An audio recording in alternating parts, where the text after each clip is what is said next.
In my last video, I took a general look at Bible contradictions and why most harmonizations efforts are a failure.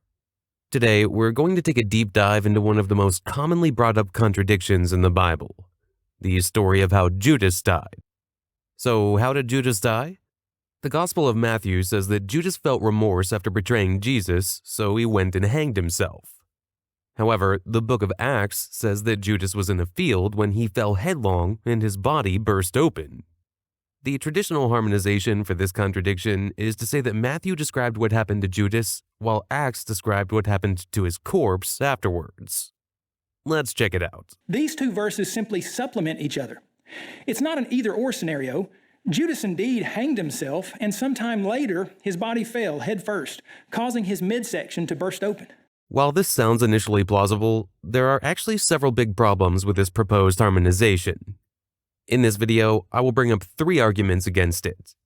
1. Acts specifically mentions Judas instead of saying the body of Judas. 2. The account on Acts says Judas fell headlong, but a hanged body would not fall in this manner. And 3. The narrations also contradict themselves on why the field is known as the field of blood.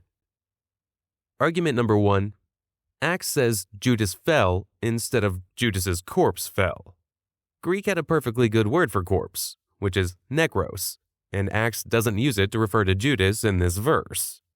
This would have created confusion in readers who were unfamiliar with the background story on Matthew. If a man hangs himself and later the body falls down, you don't report this by saying, the man fell down. That would be a very weird way to word things. One must grant, however, that Luke could have indeed used the word Judas to refer to the body of Judas. For example, John 20 says, they have taken the Lord out of the tomb, instead of, they have taken the Lord's corpse out of the tomb. However, in that context, it had already been established that Jesus was dead, so there was no confusion possible. Nevertheless, I will grant that argument number 1 is not very strong. So rather than a big point, I think it's more like a support argument that adds a bit to the cumulative case. I do think that arguments number 2 and number 3 are much stronger, so let's continue. Argument number 2, Acts specifically says that Judas fell headlong. In the context of falling, the word used, headlong, means head first. That means that the head would be the first thing to touch the ground. In fact, some Bibles just translate the word as head first.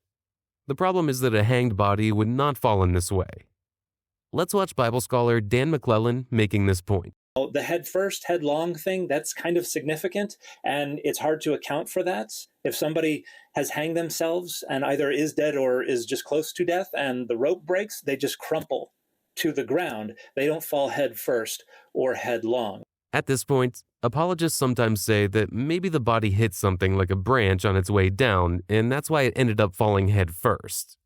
Let's watch Bart Ehrman responding to this during a debate. How do they fall? Down. Do they fall head first? Well, it depends what their feet Does it hit. depend? Yes, it does. It depends what they're hanging over. What do you mean? Well, I mean, if you're hanging over something and there's a rock forward and you're going to trip on it and you go head forward, I mean, like, these things can happen. I don't know. So, to reconcile it, you have to come up with a completely implausible scenario to reconcile it. Bart nailed it when he says that one has to invoke an unlikely scenario in order to resolve the contradiction. In addition to that, there's another problem with this. If the body hit the branch and twisted mid-air to fall headlong, how could the author of Acts possibly know this? He would have had to be watching the body at the exact second the rope snapped, and I find this quite ridiculous. Was Luke watching Judas's body for days waiting for the body to fall so he could describe to readers exactly how it fell? I don't think so.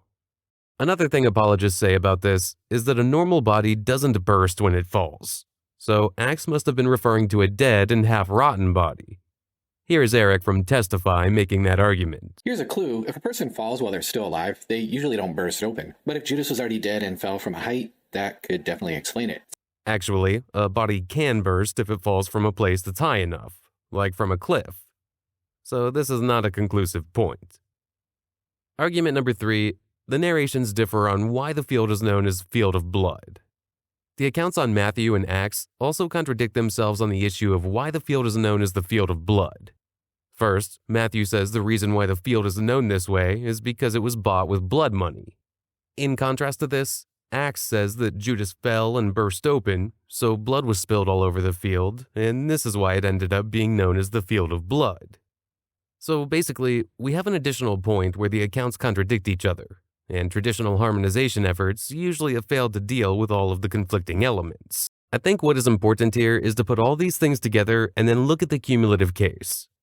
Dan McClellan has some fantastic words on this. When you look at the elements of this story that conflict, they conflict regarding who purchased the field. They conflict regarding why the field was called the Field of Blood. They conflict regarding the actual nature of Judas's death. Now, could you harmonize each of these conflicting constituent elements?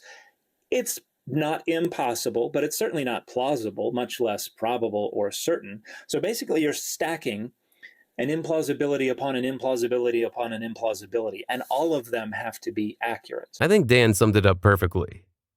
In conclusion, I don't think that the proposed harmonizations for this contradiction are very successful. If you liked this video, please like and subscribe to the channel, and see you next time.